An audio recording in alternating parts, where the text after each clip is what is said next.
വിദ്യാർത്ഥികളെ, VHSCയുടെ ഈ വിദ്യാലയ ഓൺലൈൻ ക്ലാസ്സിലേക്ക് നിങ്ങളേവരെയും സ്വാഗതം ചെയ്യുന്നു. ഞാൻ എന്നെ പരിചയപ്പെടുത്താം. എൻ്റെ പേര് Vimi Varghese. Venmenad MASM vocational higher secondary സ്കൂളിലെ വൊക്കേഷണൽ ടീച്ചറാണ്. കഴിഞ്ഞ ക്ലാസ്സുകളിൽ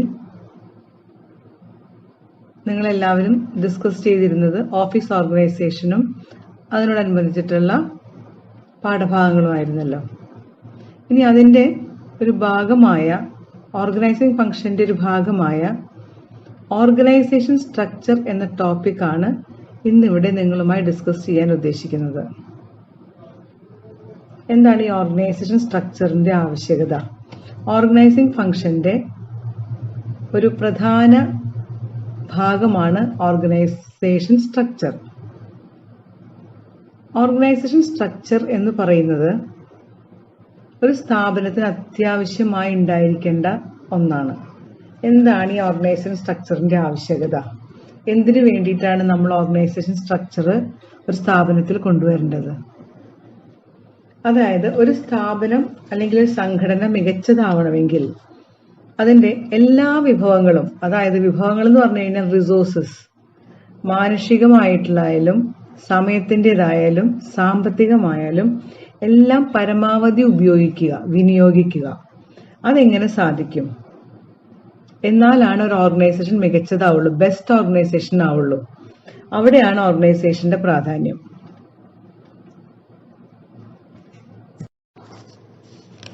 ഒരു ബിസിനസ് സംരംഭം ചെറിയതാണെങ്കിൽ, ചെറിയ തോതിലുള്ള ബിസിനസ് സംരംഭമാണെങ്കിൽ, ബിസിനസിന്റെ വോള്യൂം ഓഫ് വർക്ക് കുറവാണെങ്കിൽ അവിടെ മാനേജ്മെന്റിനും ജീവനക്കാർക്കും തമ്മിൽ ഒരുമിച്ച് പ്രവർത്തിച്ചാൽ നടക്കാവുന്ന ജോലിയേ ഉണ്ടാവുള്ളൂ. ബിസിനസ് നല്ല രീതിയിൽ കൊണ്ടുപോവുകയും ചെയ്യാൻ പറ്റും.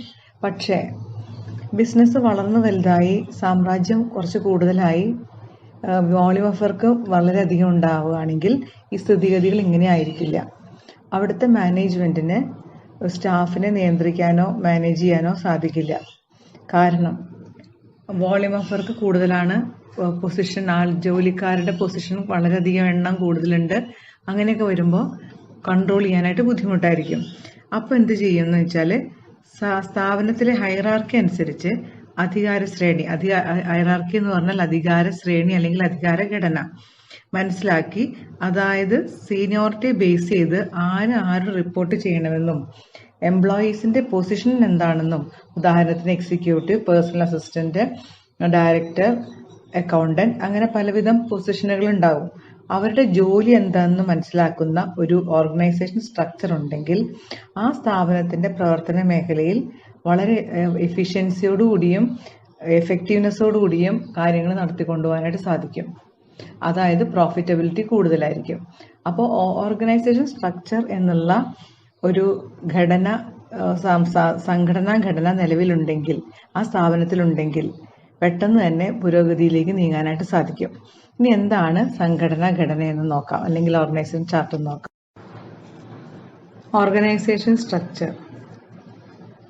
Organisation structure is the outcome of organising process. Organising പ്രക്രിയയിലൂടെ ഉരുത്തിരിഞ്ഞു വന്നതാണ് ഓർഗനൈസേഷൻ സ്ട്രക്ചർ. ഓർഗനൈസിംഗ് പ്രോസസ്സിന്റെ റിസൾട്ടാണ് ഓർഗനൈസേഷൻ സ്ട്രക്ചർ. ഇനി എന്താണ് organisation structure? Organization structure is the structure of relationship between positions and jobs created for the purpose of accomplishing the objectives of the enterprise. ഒരു സ്ഥാപനത്തിന്റെ ലക്ഷ്യം പൂർത്തീകരിക്കുക എന്ന ഉദ്ദേശത്തോടുകൂടി തയ്യാറാക്കിയിരിക്കുന്ന ആ സംരംഭത്തിലെ ജോലിയുടെയും ജോലിക്കാരുടെ സ്ഥാനങ്ങളുടെയും അവർ തമ്മിലുള്ള ബന്ധങ്ങളുടെയും ഒരു ഘടനയാണ് ഓർഗനൈസേഷൻ സ്ട്രക്ചർ അഥവാ സംഘടനാ ഘടന. മറ്റൊരു തരത്തിൽ പറയുകയാണെങ്കിൽ it is a systematic arrangement of people working together for the organization in order to achieve the goals of the enterprise. നേരത്തെ പറഞ്ഞ അതേ ഡെഫിനേഷനിൽ തന്നെ അതിൽ നിന്നും മനസ്സിലാക്കാവുന്ന ഒരു കാര്യം തന്നെയാണ് ഇതും. കാരണം ഒരു സിസ്റ്റമാറ്റിക് അറേഞ്ച്മെന്റ് ആണ് പറയുന്നത്. ആ സിസ്റ്റമാറ്റിക് അറേഞ്ച്മെന്റ് ഒരു സംഘടനയുടെ ലക്ഷ്യം പൂർത്തീകരിക്കാൻ വേണ്ടിയിട്ടുള്ള ജോലി ചെയ്യുന്നവരുടെ സിസ്റ്റമാറ്റിക് അറേഞ്ച്മെന്റ് ആണ്. അവര് ജോലി ചെയ്യുന്നത് ഒരു ലെവലിലുള്ള ആൾക്കാരായിരിക്കില്ല, ഡിഫറെന്റ് ലെവൽസിലാണ് അവർ ജോലി ചെയ്യുന്നത്. People are working together at different levels. That is authority and responsibility എത്രത്തോളം ഉണ്ടെന്ന് മനസ്സിലാക്കാൻ സാധിക്കണം. അതുപോലെ എങ്ങനെയാണ് അവർ അറേഞ്ച് ചെയ്തിരിക്കുന്നത്, സുപ്പീരിയർ സബോർഡിനേറ്റ് റിലേഷൻഷിപ്പ് എങ്ങനെയാണ്, അവരുടെ ഹൈറാർക്കി എങ്ങനെയാണ്. ഹൈറാർക്കി എന്ന് പറഞ്ഞാൽ അധികാരശ്രേണി അല്ലെങ്കിൽ അധികാരഘടന എന്ന് പറയുന്നത് ടോപ്പ് ലെവൽ മുതൽ ലോവർ ലെവൽ വരെയുള്ള എല്ലാ പൊസിഷനിലെയും ജോലിക്കാരെ കൃത്യമായി അറേഞ്ച് ചെയ്തിരിക്കണം.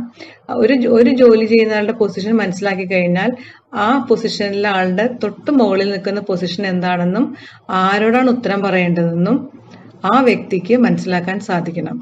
അതാണ് ഓർഗനൈസേഷൻ സ്ട്രക്ചറിന്റെ വിജയം. It is a system which contains various job positions, its roles and authority and responsibility among various positions. നേരത്തെ പറഞ്ഞതുപോലെ എല്ലാ പൊസിഷനുകളുടെയും ഉത്തരവാദിത്വവും അധികാരവും അവരുടെ ജോലി ചെയ്യുന്നവരുടെ ആ സ്ഥാപനത്തിൽ അവരുടെ പങ്ക് എന്താണെന്നും അവരുടെ പൊസിഷൻ എന്താണെന്നും അവർ കൃത്യമായി അതൊന്നും ഈ ഓർഗനൈസേഷൻ സ്ട്രക്ചർ എന്ന് മനസ്സിലാക്കാനായിട്ട് സാധിക്കും.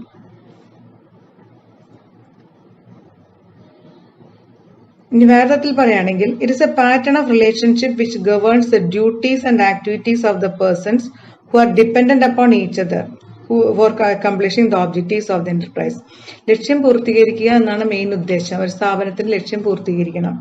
അത് പൂർത്തീകരിക്കാൻ വേണ്ടി സ്വയം ചെയ്യേണ്ട ജോലികൾ എന്തെല്ലാം, ഡ്യൂട്ടീസ് എന്തെല്ലാം പ്രവർത്തനങ്ങൾ, എന്തെല്ലാം അധികാരങ്ങൾ കൊടുക്കാനുണ്ട്, എത്രത്തോളം അധികാരം താഴെയുള്ളവർക്ക് ഡെലിഗേറ്റ് ചെയ്ത് കൊടുക്കണം, തന്റെ ഉത്തരവാദിത്തങ്ങൾ എത്രയാണ്, ഇതെല്ലാം കൃത്യമായും മനസ്സിലാക്കാനായിട്ട് സാധിക്കും ഒരു ഓർഗനൈസേഷൻ സ്ട്രക്ചർ ഉണ്ടെങ്കിൽ.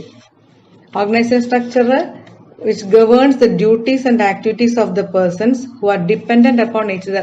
അവർ പരസ്പരം ബന്ധപ്പെട്ടിരിക്കും, പരസ്പരം റിലേറ്റഡ് ആണ്. ഒരാളുടെ ജോലി മറ്റൊരാളുടെ ജോലിയുമായിട്ട് റിലേറ്റഡ് ആണ്.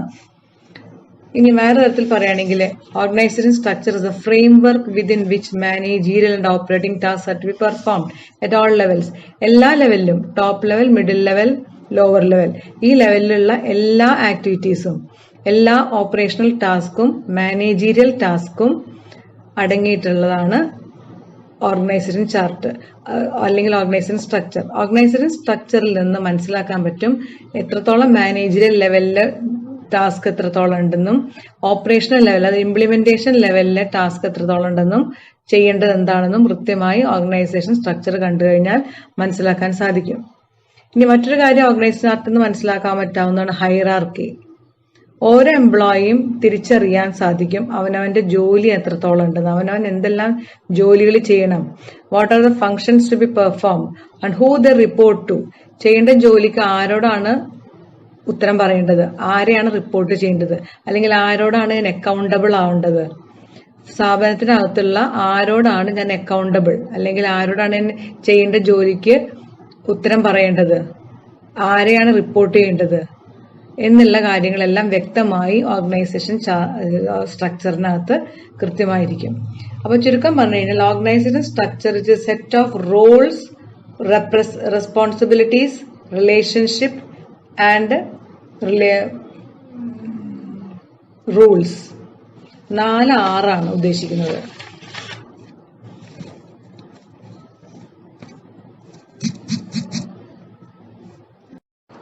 Organization structure is a set of 4 R's. First R is role. Second R is responsibility. Third R is relationship. Fourth R is rules. First R is role. Role എന്ന് പറഞ്ഞു കഴിഞ്ഞാൽ ഓരോ വ്യക്തിക്കും ആ സ്ഥാപനത്തിലെ ജോലികളിലുള്ള പങ്ക് എന്താണ്, ആ സ്ഥാപനത്തിന്റെ ഗോള് നേടാൻ വേണ്ടി, ലക്ഷ്യം നേടാൻ വേണ്ടി എന്താണ് ഞാൻ വഹിക്കേണ്ട പങ്ക്, എത്രത്തോളം ജോലികൾ എനിക്ക് ചെയ്യേണ്ടതായിട്ടുണ്ട്. രണ്ടാമത്തത് റെസ്പോൺസിബിലിറ്റി, ഉത്തരവാദിത്വം എന്താണ് ഞാൻ ആരോടാണ് ഉത്തരവാദിത്വം ഉള്ളത്. മൂന്നാമത്തത് റിലേഷൻഷിപ്പ്, ബന്ധങ്ങൾ, സ്ഥാപനത്തിലെ ജോലിക്കാരും ജോലിയും തമ്മിലുള്ള റിലേഷൻ. നാലാമത്തത് റൂൾസ്, നിയമങ്ങൾ, എല്ലാ ചട്ടങ്ങളും പാലിച്ചുകൊണ്ടാണ് ചെയ്യേണ്ടത്. അപ്പൊ അങ്ങനെ 4 R ഓർഗനൈസേഷൻ സ്ട്രക്ചറിൽ നിർബന്ധമായും ഉണ്ടായിരിക്കേണ്ടത്. ഓർഗനൈസേഷൻ സ്ട്രക്ചറിലെ ഒരു ഡയഗ്രമാറ്റിക് റെപ്രസെന്റേഷന്റെ പേരാണ് organisation chart. Organisation chart is A diagrammatic representation of organisation structure. ഘടന എന്താണെന്ന് നമ്മളൊരു ചിത്രരൂപത്തിൽ വരച്ച് കാട്ടുന്നതാണ് ഓർഗനൈസേഷൻ ചാർട്ട്. അപ്പോൾ ഓർഗനൈസേഷൻ ചാർട്ട് കണ്ടു കഴിഞ്ഞാൽ നമ്മൾ നേരത്തെ പറഞ്ഞ എല്ലാ അതോറിറ്റി റിലേഷൻഷിപ്പ്, റോൾ എന്താണ്, ജോലി എന്താണ്, ആരാണ് റെസ്പോൺസിബിൾ, ആരാണ് എൻ്റെ തൊട്ട് മുകളിലുള്ള ഉദ്യോഗസ്ഥന്മാര്, പൊസിഷൻ എന്താണ്, top level two lower level വരെയുള്ള എല്ലാ പൊസിഷനും ഒറ്റ നോട്ടത്തിൽ തന്നെ ഗ്രാഫിക് റെപ്രസെന്റേഷൻ ആണെങ്കിൽ മനസ്സിലാക്കാൻ സാധിക്കും, അല്ലെങ്കിൽ ഡയഗ്രമാറ്റിക് റെപ്രസെന്റേഷൻ ആണെങ്കിൽ മനസ്സിലാക്കാൻ സാധിക്കും. അതാണ് organisation chart. Elements of organisation structure. Organisation സ്ട്രക്ചറിന് 4 എലിമെന്റ്സ് ആണ്, നിർബന്ധമായിട്ടുണ്ടായിരിക്കേണ്ട 4 മൂലകങ്ങളാണ് അല്ലെങ്കിൽ ഇൻഗ്രീഡിയൻസ് ആണ്. ഒന്ന് ജോബ് ഡിസൈനിങ്. ജോബ് ഡിസൈനിങ് എന്ന് പറഞ്ഞു കഴിഞ്ഞാൽ ചെയ്യാൻ പോകുന്ന ജോലികൾക്ക് പറ്റിയ ജോലിക്കാരെ തിരഞ്ഞെടുക്കുന്ന ഒരു പ്രോസസ്സാണ്. അതിനകത്ത് ക്വാളിഫിക്കേഷൻ നോക്കണം, സ്കില്ല് നോക്കണം. ഇതെല്ലാം കൂടി നോക്കിയിട്ട് വേണം ജോബ് ഡിസൈൻ ചെയ്യാൻ, ജോലികൾക്ക് പറ്റുന്ന തരത്തിലുള്ള ഡിസൈനിങ്. രണ്ടാമത്തെ ഡിപ്പാർട്ട്മെന്റേഷൻ. ഡിപ്പാർട്ട്മെന്റേഷൻ എന്ന് വെച്ചാൽ ഒരേ ടൈപ്പ് ജോലികൾ ചെയ്യുന്ന, സിമിലർ ആക്ടിവിറ്റീസ് ചെയ്യുന്നവരെ എല്ലാവരെയും ഗ്രൂപ്പാക്കി മാറ്റുന്നത് പ്രക്രിയയാണ് ഡിപ്പാർട്ട്മെന്റേഷൻ. അപ്പോൾ ഡിപ്പാർട്ട്മെന്റേഷനിൽ വരുന്നതാണ് സ്പെഷ്യലൈസേഷൻ. അതിനോടനുബന്ധിച്ചാണ് സ്പെഷ്യലൈസേഷൻ. ഒരു ജോലി കുറെ പേര് ഒരുപോലെ ചെയ്യുമ്പോൾ അതിൽ എന്തായാലും സ്പെഷ്യലൈസ്ഡ് ആവും. അതാണ് ഡിപ്പാർട്ട്മെന്റേഷൻ. മൂന്നാമത്തെ സ്പാൻ ഓഫ് മാനേജ്മെന്റ് അല്ലെങ്കിൽ സ്പാൻ ഓഫ് കൺട്രോൾ. ഒരു മാനേജർ, ഒരു സുപ്പീരിയർക്ക് മാക്സിമം എത്രത്തോളം സബോർഡിനേറ്റ്സിനെ എഫക്റ്റീവ്ലി മാനേജ് ചെയ്യാൻ പറ്റും, അതാണ് സ്പാൻ ഓഫ് കൺട്രോൾ. ആ ലിമിറ്റിന്റെ പേരാണ് സ്പാൻ ഓഫ് കൺട്രോൾ. ഉദാഹരണത്തിന് ക്ലാസ് റൂമിൽ ടീച്ചർക്ക് കൺട്രോൾ ചെയ്യാൻ പറ്റാവുന്നതിന്റെ കണക്ക് 30 ആണെങ്കിൽ 31 അയാൾ വേറെ ഡിവിഷനാക്കി മാറ്റാം. അതാണ് സ്പാൻ ഓഫ് കൺട്രോൾ അല്ലെങ്കിൽ സ്പാൻ ഓഫ് മാനേജ്മെന്റ്. അതുപോലെ മാനേജ്മെന്റിന്റെ അല്ലെങ്കിൽ ബോസിന് തന്റെ കീഴെ ജോലി ചെയ്യുന്നവർക്ക് മാക്സിമം ലിമിറ്റ് കൊടുത്തിട്ടുണ്ടാവും. ആ ലിമിറ്റിന് അപ്പുറം പോയി കഴിഞ്ഞാൽ അത് മാനേജ്മെന്റ് നടക്കില്ല, മാനേജ് ചെയ്യാൻ പറ്റില്ല. മാനേജറിയൽ സ്കില്ല് കിട്ടണമെങ്കിൽ സ്പാൻ ഓഫ് മാനേജ്മെന്റ് വേണം അല്ലെങ്കിൽ സ്പാൻ ഓഫ് കൺട്രോൾ വേണം. ഇനി നാലാമത്തെ delegation of authority. Granting authority to subordinate is essential for a sound organisation. Delegation of authority. നമ്മളൊരാളെ ഇതിനെപ്പോഴും അതോറിറ്റി റെസ്പോൺസിബിലിറ്റിയുടെ കാര്യം നമ്മൾ പറഞ്ഞല്ലോ. അപ്പോൾ അതോറിറ്റി റെസ്പോൺസിബിലിറ്റി കൊടുക്കുന്നത് ഡെലിഗേറ്റ് ചെയ്യാൻ നമ്മൾ ഡെലിഗേഷൻ എന്നാ പറയാം. Delegation of authority. മറ്റുള്ളവർക്ക് നമ്മുടെ ജോലി, താഴത്തെ ലെവലിലുള്ളവർക്ക് നമ്മുടെ ജോലി ഏൽപ്പിച്ചു കൊടുക്കുകയാണ്, ചെയ്യാനുള്ള ജോലി ഏൽപ്പിച്ചു കൊടുക്കുക. ഈ ഏൽപ്പിച്ചു കൊടുക്കുന്നതിനൊപ്പം തന്നെ അതോറിറ്റി റെസ്പോൺസിബിലിറ്റി നമ്മൾ കൊടുത്തിരിക്കും. അതോറിറ്റി അധികാരം, റെസ്പോൺസിബിലിറ്റി ചുമതല. അപ്പൊ ചില കാര്യങ്ങളിൽ നമുക്ക് മറ്റുള്ളവരെ ഏൽപ്പിക്കുമ്പോൾ ഒരു ചുമതല ഉണ്ടാവും, ആ ചുമതല ചെയ്യുന്നവർക്കും ഉണ്ടാവും, നമ്മുടെ ഒരു അധികാരം ഉണ്ടാവും. ആ അധികാര പരിധിയാണ് നമ്മൾ പറയുന്നത്, അതിന്റെ അപ്പുറം കടക്കരുതെന്ന് പറയും. നമ്മളിപ്പോൾ അധികാരത്തിനുള്ളിൽ നിന്നുകൊണ്ട് വേണം സബോർഡിനേറ്റ്സിനെ ചെക്ക് ചെയ്യാൻ.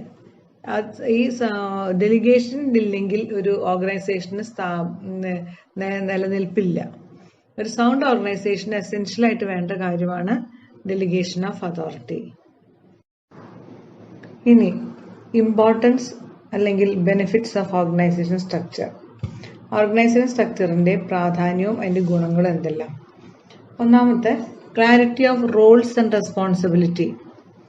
Clarity of roles and responsibility, അതായത് ഒരു സ്ഥാപനത്തിലെ ഒരു ജോലി ചെയ്യുമ്പോൾ അവരവരുടെ പങ്ക് എന്താണ്, തന്റെ റോൾ എന്താണ്.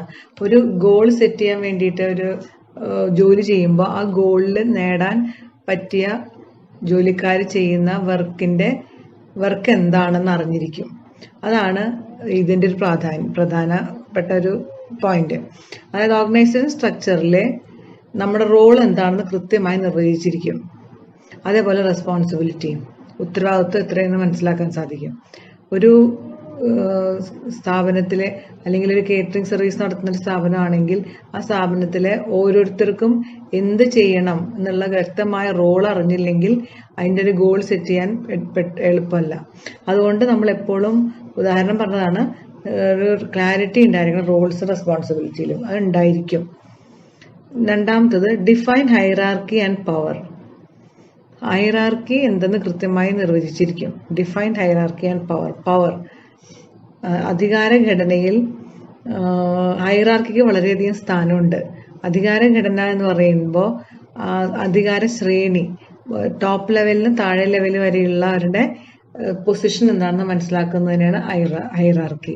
അപ്പോൾ നമുക്ക് പെട്ടെന്ന് മനസ്സിലാക്കാൻ സാധിക്കും ഏതാണ് അടുത്ത ഞാൻ എന്ത് ചെയ്യണം, ഞാൻ ആരോട് ഉത്തരം പറയണം, അല്ലെങ്കിൽ എൻ്റെ തൊട്ട് മുകളിൽ നിൽക്കുന്ന പൊസിഷൻ ആരുടെയാണ് എന്നൊക്കെ പെട്ടെന്ന് മനസ്സിലാക്കാൻ സാധിക്കും. Next, increased operational efficiency. പ്രവർത്തനക്ഷമത കൂടുന്നതായിരിക്കും. ഇൻക്രീസ്ഡ് ഓപ്പറേഷണൽ എഫിഷ്യൻസി, പ്രവർത്തനക്ഷമത കൂടും. ഒരു ജോലി ചെയ്യുന്ന മാനേജറിയൽ ലെവലിലും ഓപ്പറേഷണൽ ലെവലിലും എല്ലാ ലെവലിലും നമുക്ക് ജോലികൾ ചെയ്യാൻ പറ്റുന്ന ഒരു അറിയുന്ന ഫ്രെയിം വർക്കാണ് ഓർഗനൈസേഷൻ സ്ട്രക്ചർ നമ്മൾ പറഞ്ഞു കഴിഞ്ഞു. അപ്പൊ അതുകൊണ്ട് ഓപ്പറേഷണൽ എഫിഷ്യൻസി കൂടുമ്പോൾ, പ്രവർത്തനക്ഷമത കൂടുമ്പോൾ ഓട്ടോമാറ്റിക് ആയിട്ടും പ്രോഫിറ്റബിലിറ്റിയും കൂടും. നാലാമത്തെ, ഇംപ്രൂവ് ഡിസിഷൻ മേക്കിംഗ് പവർ. ഏത് ലെവലത്തെയും ഡിസിഷൻ മേക്കിംഗ് എന്താണ് അപ്പൊ ആ പവർ പ്രോസസ്സ് പെട്ടെന്ന് ഇംപ്രൂവ് ചെയ്യാൻ സാധിക്കും. Improve decision making process. ആരെന്ത് തീരുമാനം എടുക്കണം, ടോപ്പ് ലെവലിലെ ആൾക്കാർ എടുക്കുന്ന തീരുമാനം പോലെ ആവണമെന്നില്ല ലോവർ ലെവലിലെ തീരുമാനങ്ങൾ. ലോവർ ലെവലിലെ ആൾക്കാർക്ക് എന്ത് തീരുമാനിക്കാം, ടോപ്പ് ലെവലിലെ ആൾക്കാർക്ക് എന്ത് തീരുമാനിക്കാം. ഈ തീരുമാനങ്ങളുടെ പ്രോസസ്സും പെട്ടെന്ന് ഇംപ്രൂവ് ചെയ്യും. കാരണം ഓർഗനൈസേഷൻ സ്ട്രക്ചറിലെ മുകളിൽ നിന്ന് താഴത്തേക്ക് വരുന്ന ആ വഴി ശരിക്കും മനസ്സിലാവും, അതോറിറ്റി ശരിക്കും മനസ്സിലാവും. അപ്പോൾ തീരുമാനം എടുക്കാനുള്ള കാര്യങ്ങൾ വ്യത്യസ്തമായിരിക്കും, അതിനുള്ള അധികാരം ഉണ്ട്. എൻഹാൻസ് കമ്മ്യൂണിക്കേഷൻ ചാനലിന്റെ സുതാര്യത വർദ്ധിക്കും. കാരണം ഏറ്റവും മുകളിൽ നിന്ന് താഴത്തെ ലെവലിലേക്ക് എത്തുന്ന ആ കമ്മ്യൂണിക്കേഷൻ ചാനല് കൃത്യമായി നിർവചിച്ചിരിക്കും ഓർഗനൈസേഷൻ സ്ട്രക്ചറിൽ. അപ്പോൾ ഓർഗനൈസേഷൻ സ്ട്രക്ചറിലെ കമ്മ്യൂണിക്കേഷൻ ചാനൽ വളരെ സ്മൂത്ത് ആയിട്ട് പോകും. അതുകൊണ്ട് ഏറ്റവും മുകളിൽ നിൽക്കുന്ന വ്യക്തിക്കും താഴേക്കിടയിൽ നിൽക്കുന്ന സബോർഡിനേറ്റ്സിനും തമ്മിലുള്ള കമ്മ്യൂണിക്കേഷൻ ക്ലിയർ കട്ട് ചാനലായിരിക്കും. അതുകൊണ്ട് അതിനെ കോർഡിനേഷനും കൂട്ടും. പിന്നത്തെ പോയിന്റ് ആണ്, it allows coordination among human, physical and financial resources. എല്ലാ വകുപ്പിലും, അതായത് ഹ്യൂമൻ റിസോഴ്സസിലായാലും ഫിസിക്കൽ റിസോഴ്സിലായാലും ഫിനാൻഷ്യൽ റിസോഴ്സിലായാലും കോർഡിനേഷൻ നിർബന്ധമായിട്ടുണ്ടാവും. അതായത് കോർഡിനേഷൻ ഉണ്ടാവുന്നതിന്റെ മെയിൻ കാരണം കമ്മ്യൂണിക്കേഷൻ സ്മൂത്ത് ആയിട്ട് function ചെയ്യുന്നതുകൊണ്ടാണ്. Next, helps in internal promotions. Promotions ജോലിക്കാർക്ക് പ്രൊമോഷൻ സാധ്യത കൂടും. അവർക്കറിയാം അടുത്ത ഞാൻ എന്തായിട്ടാണ് എൻ്റെ പ്രൊമോഷൻ എന്ന് ഓർഗനൈസേഷൻ സ്ട്രക്ചറിലൂടെ അവർക്ക് എല്ലാവർക്കും വ്യക്തമായിട്ട് മനസ്സിലാക്കാൻ സാധിക്കും. അതേപോലെ last one, to create core ടീമിനെ തിരഞ്ഞെടുക്കാനായിട്ട് സഹായിക്കുന്ന ഓർഗനൈസേഷൻ സ്ട്രക്ചർ. MD കണ്ട ഒരു സ്വപ്നം യാഥാർത്ഥ്യമാവണമെങ്കിൽ ഒരു കോർ ടീമിനെ തിരഞ്ഞെടുക്കണം. അത് കമ്മ്യൂണിക്കേഷൻ ചാനലിന്റെ സ്മൂത്ത്നെസ് കൊണ്ട് നമുക്ക് എന്ത് മനസ്സിലാക്കാൻ സാധിക്കും, നല്ലൊരു ടീമിനെ തിരഞ്ഞെടുത്തിട്ട് ആ ടീമായിരിക്കും ബിസിനസിന്റെ ഗോൾസ് നേടാൻ ലക്ഷ്യം വെക്കുന്നത്. അപ്പൊ അതുകൊണ്ട് ഓർഗനൈസേഷൻ സ്ട്രക്ചർ ഉണ്ടെങ്കിൽ നല്ലൊരു ടീമിനെ തിരഞ്ഞെടുക്കാൻ ഒരു വിഷമം ഉണ്ടാവില്ല. ഇത്രയാണ് ഇമ്പോർട്ടൻസ്. ഒന്നുകൂടെ പറയാം, clarity of roles and responsibility. Next, define hierarchy and power. Third one, increased operational efficiency. നാലാമത്തെ, improve decision making process. 5, enhance communication. Next, coordination. It helps in coordination. Next, helps in internal promotions to create a core team.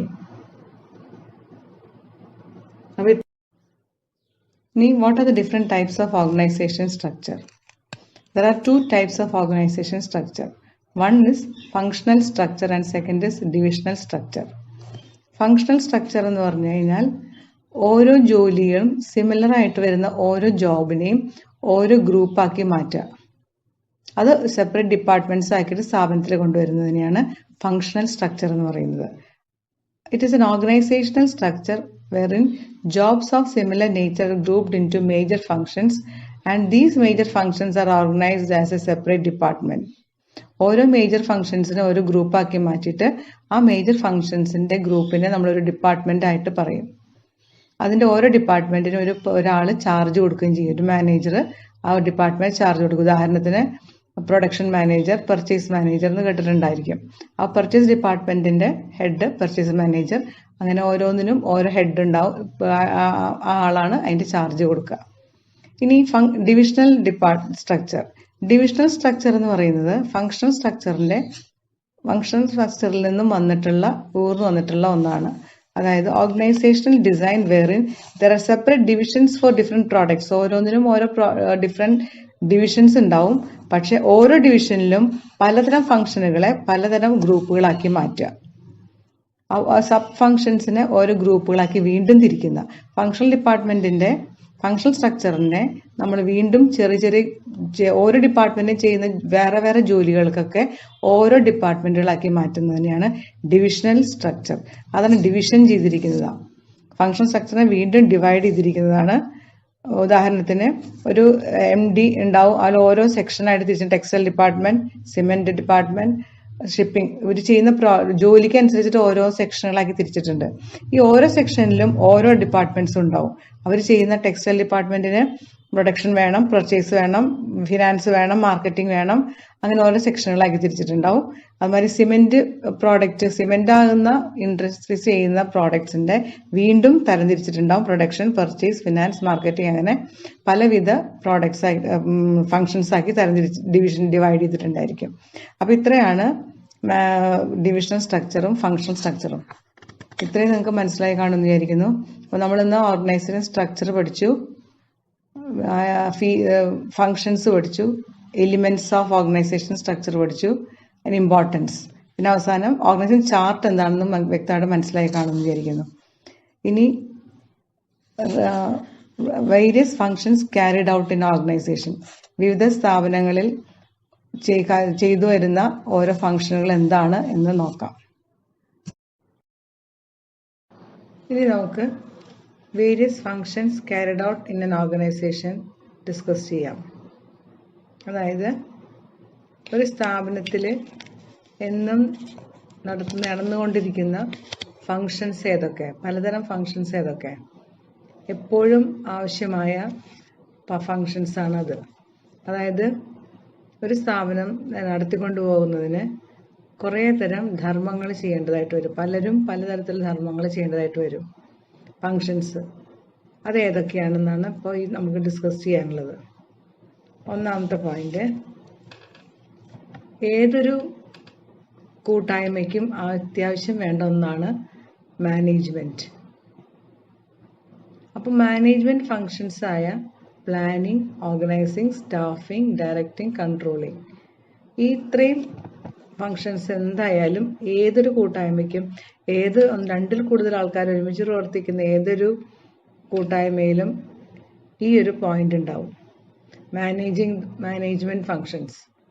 Management functions ഇല്ലാതെ ഒരു സ്ഥാപനം നടത്തിക്കൊണ്ടുപോകാൻ സാധിക്കില്ല. അതായത് planning ഇല്ലാതെ പറ്റില്ല, ആസൂത്രണം ചെയ്യുക. രണ്ടാമത്തത് ഓർഗനൈസിങ്. മൂന്നാമത്തെ ഡയറക്റ്റ്, നിർദ്ദേശങ്ങൾ കൊടുക്കാതിരിക്കാൻ സാധിക്കില്ല. പിന്നെ കൺട്രോളിങ്. ഇത്രയും കമ്മ്യൂണിക്കേഷൻ പറയേണ്ട ആവശ്യമില്ല. കമ്മ്യൂണിക്കേഷൻ ഇല്ലാത്തൊരു ഫങ്ഷൻ ഇല്ല. കമ്മ്യൂണിക്കേഷൻ ഇല്ലെങ്കിൽ ഒരു കാര്യം സ്ഥാപനത്തിൽ നടത്തിക്കൊണ്ടുപോകാനായിട്ട് സാധിക്കില്ല. അപ്പൊ ഇത്രയും ആണ് ഒന്നാമത്തെ ഫങ്ഷൻ നമുക്ക് പറയാൻ പറ്റുന്നത്. ഒന്ന് management of functions. Management functions ആയ planning, organising, staffing, directing, controlling, ഇതെല്ലാം ഇല്ലാത്ത ഒരു ബിസിനസ് സ്ഥാപനവും നിലവിൽ വന്നിട്ടുണ്ടാവില്ല, നടത്തിക്കൊണ്ടുപോകാനും സാധിക്കില്ല. പ്ലാനിങ് ആദ്യം ഉണ്ടാവണം, അത് കഴിഞ്ഞിട്ട് ഓർഗനൈസിങ് വരണം. അങ്ങനെ 5-6 ഫങ്ഷൻസ് അത്യാവശ്യം, കുറെ ഫങ്ഷനുകളിൽ 5-6 ഫങ്ഷൻസ് ആണ് നമുക്ക് മെയിൻ ആയിട്ട് അത്യാവശ്യമായത്.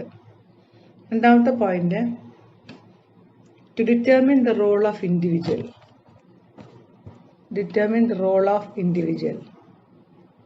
അതെന്താണ് determine the role of individual എന്ന് പറഞ്ഞാൽ?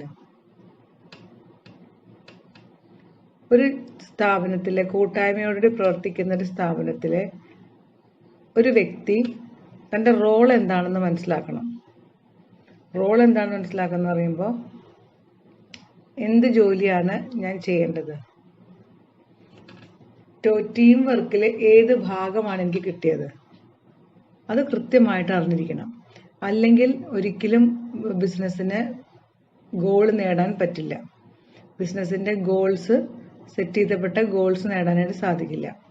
അപ്പോൾ to determine the role of individual, ഒരു വ്യക്തി ആ കൂട്ടായ്മയിൽ പ്രവർത്തിക്കുമ്പോൾ, ടീം വർക്കായിട്ട് പ്രവർത്തിക്കുമ്പോൾ എന്താണ് തൻ്റെ പങ്ക്, കുറേ അധികം ജോലികളിൽ എൻ്റെ പങ്ക് എന്താണ്, ഞാൻ എന്താണ് ചെയ്യേണ്ടത്, അങ്ങനെ ഓരോരുത്തരും വിചാരിക്കുമ്പോഴാണ് ആ ടീം വർക്ക് സഫലമാവുന്നത്. മനസ്സിലായി കാണുമെന്ന് വിചാരിക്കുന്നു. രണ്ടാമത്തെ point, to determine the role of individual, ഒരു വ്യക്തിയുടെ റോൾ എന്താണെന്ന് നിർണ്ണയിക്കുക. അതാണ് രണ്ടാമത്തെ പോയിന്റ്. മൂന്നാമത്തെ, ഡിറ്റർമിനേഷൻ ഓഫ് അതോറിറ്റി. പറയേണ്ട ആവശ്യമില്ല. അതോറിറ്റി എന്താണ്? അതോറിറ്റി അധികാരം. അതോറിറ്റി ഡിറ്റർമിൻ ചെയ്യുക. അതായത് top level, middle level, lower level മാനേജ്മെന്റുകളിൽ ടോപ്പ് ലെവൽ, മിഡിൽ ലെവൽ മാനേജ്മെന്റിന് എന്തെങ്കിലും ജോലി വർക്ക് കൊടുക്കുമ്പോൾ അധികാരം ഒപ്പം കൊടുക്കും. അധികാരത്തോടുകൂടി എന്തും വരും, റെസ്പോൺസിബിലിറ്റി ഉണ്ടാവും. അപ്പോൾ third point, determination of authority. Authority എത്രയെന്ന് നിർണ്ണയിക്കുക. എത്രത്തോളം അധികാരം എനിക്ക് തൻ്റെ സബോർഡിനേറ്റ്സിന് എടുക്കാൻ സാധിക്കും, സുപ്പീരിയറിന് സബോർഡിനേറ്റ്സിന് എത്ര അധികാരപരിധി ഉണ്ട്, ഇതെല്ലാം അറിഞ്ഞിരിക്കണം. അതാണ് മൂന്നാമത്തേതായിട്ടുള്ള ഫംഗ്ഷൻ. നാലാമത്തത്, fixation of responsibility. Fixation of responsibility എന്ന് പറയുമ്പോൾ അതോറിറ്റിയുടെ കൂടെ എപ്പോഴും എന്തുണ്ടായിരിക്കും, റെസ്പോൺസിബിലിറ്റി ഉണ്ടാവും. അപ്പോൾ ഈ റെസ്പോൺസിബിലിറ്റി ഒരാളെ കൊടുക്കുമ്പോൾ, അത് എന്തെങ്കിലും വർക്ക് കൊടുക്കുമ്പോൾ റെസ്പോൺസിബിലിറ്റി അതോടുകൂടി പോകും. റെസ്പോൺസിബിലിറ്റി എന്ന് പറഞ്ഞാൽ ചുമതലാബോധം. നമ്മൾ ചെയ്യുന്ന വർക്ക് ടൈമിന് തീർക്കുക, പറഞ്ഞ പ്രകാരം തീർക്കുക എന്നുള്ളതാണ് റെസ്പോൺസിബിലിറ്റി. ജോലികൾ ചെയ്യാൻ മാത്രമല്ല, അതിനോടനുബന്ധമായിട്ടുള്ള എല്ലാ പ്രവർത്തനങ്ങളും ചെയ്യണം എന്നുള്ള ഒരു കാര്യങ്ങളും അതിനകത്തുണ്ട്. Fixation of responsibility. അങ്ങനെ ചെയ്തു കഴിഞ്ഞാൽ അതാരാണ് ചെയ്തത് എന്ന് ഫിക്സ് ചെയ്യാണ്, ഏറ്റെടുക്കുകയാണ്. ഒരു ലെറ്റർ എഴുതി, ഒരു ഓഫീസിൽ ഒരു ബോസിന് വേണ്ടി ലെറ്റർ എഴുതി, PA എഴുതി, പേഴ്സണൽ അസിസ്റ്റന്റ് ലെറ്റർ എഴുതി. ഈ ലെറ്റർ എഴുതുമ്പോൾ പേഴ്സണൽ അസിസ്റ്റന്റ് ആണോ സൈൻ ചെയ്യുന്നത്? അല്ലല്ലോ. സൈൻ ചെയ്യുന്നത് ആരാണ്? ലെറ്റർ ഡ്രാഫ്റ്റ് ആർക്ക് വേണ്ടിയിട്ടാണ് ഡ്രാഫ്റ്റ് ചെയ്യേണ്ടത്, ആരാണ് സൈൻ ചെയ്യേണ്ടത്. അപ്പോൾ എന്താണ് ഫിക്സേഷൻ ഓഫ് റെസ്പോൺസിബിലിറ്റി? അത് സൈൻ ചെയ്ത് കഴിഞ്ഞാൽ എന്താണ് അതിൻ്റെ അർത്ഥം? റെസ്പോൺസിബിലിറ്റി ഏറ്റെടുത്തു. അതിൻ്റെ എന്തെങ്കിലും കുറവുകൾ ഉണ്ടായാലും കൂടുതലുകൾ ഉണ്ടായാലും എന്തായാലും അതിൻ്റെ ഉത്തരവാദിത്വം അത് സൈൻ ചെയ്ത ആൾ ഏറ്റെടുത്തു. അതാണ് റെസ്പോൺസിബിലിറ്റി ഫിക്സ് ചെയ്യുക എന്ന് പറയുമ്പോൾ. ആരാണ് ചെയ്തത്? തെറ്റിപ്പോയി കഴിഞ്ഞാൽ, എന്തെങ്കിലും ഡിലേ വന്നു കഴിഞ്ഞാൽ, ചോദ്യങ്ങൾ വന്നു കഴിഞ്ഞാൽ ആരാണ് ചെയ്തത് എന്നുള്ളത് അറിയാൻ വേണ്ടിയിട്ടാണ് റെസ്പോൺസിബിലിറ്റി ഫിക്സ് ചെയ്യുന്നത്. അഞ്ചാമത്തത് സ്പെഷ്യലൈസേഷൻ. എന്താ സ്പെഷ്യലൈസേഷൻ? സ്പെഷ്യലൈസേഷൻ എന്ന് പറഞ്ഞു കഴിഞ്ഞാൽ നമ്മൾ എന്തെങ്കിലും ഒരു ജോലി കുറേ നാൾ ചെയ്യുമ്പോൾ നമ്മൾ അതിൽ സ്പെഷ്യലൈസ് ചെയ്യുമ്പോൾ വൈദഗ്ധ്യം നേടും, അല്ലേ? എന്ത് ജോലികൾ ചെയ്യുമ്പോൾ, ടീം വർക്കായിട്ട് ജോലി ചെയ്യുമ്പോൾ നമ്മൾ ചെയ്യേണ്ട ജോലികൾ എന്നും ചിലപ്പോൾ ഒരു തരമായിരിക്കാം. ഫങ്ഷണൽ സ്ട്രക്ചറൊക്കെ ആണെങ്കിൽ ഓരോരുത്തർക്കും ജോലികൾ ഒരു ടീമിൽ ഓരോ ജോലി വർക്ക് കൊടുക്കുമ്പോൾ ആ വർക്കായിരിക്കാം ജോലിയായിട്ട് സ്വീകരിക്കേണ്ടത്. അപ്പോൾ അതിന് അതങ്ങനെ ചെയ്ത് കുറച്ച് നാൾ ചെയ്യുമ്പോൾ നമ്മൾ അതിനകത്ത് എന്താവും, വളരെ സ്പീഡാവും, അതിൽ വൈദഗ്ധ്യം നേടും, എന്ത് ചോദിച്ചാലും എഴുതാൻ പറ്റുമെന്നുള്ള നിലയിലെത്തും. അതാണ് സ്പെഷ്യലൈസേഷൻ. ആറാമത്തത് കോഓർഡിനേഷൻ. എന്താണ് കോഓർഡിനേഷൻ? കോഓർഡിനേഷൻ എന്ന് പറഞ്ഞു കഴിഞ്ഞാൽ ഏകോപനം. എല്ലാ ഡിപ്പാർട്ട്മെന്റുകളുടെയും പ്രവർത്തനങ്ങൾ എല്ലാം ഏകോപിപ്പിക്കണം. ഓരോരുത്തരുടെ പ്രവർത്തനങ്ങൾ എവിടെ വരെ എത്തി അതനുസരിച്ചിട്ട് അടുത്ത പ്രവർത്തനങ്ങൾ തുടങ്ങണം. അതാണ് ഏകോപനം. എല്ലാം കൂടി ഏകോപിപ്പിച്ച് കൊണ്ടുവന്നിട്ട് ഗോൾ സെറ്റ് ചെയ്യാൻ വേണ്ടിയിട്ട് എത്തുക.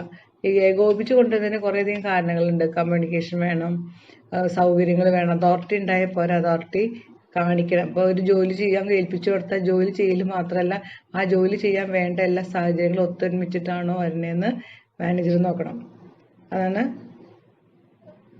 അതെല്ലാ ഡിപ്പാർട്ട്മെന്റുകളും തമ്മിൽ കോർഡിനേഷൻ ഉണ്ടാവണം.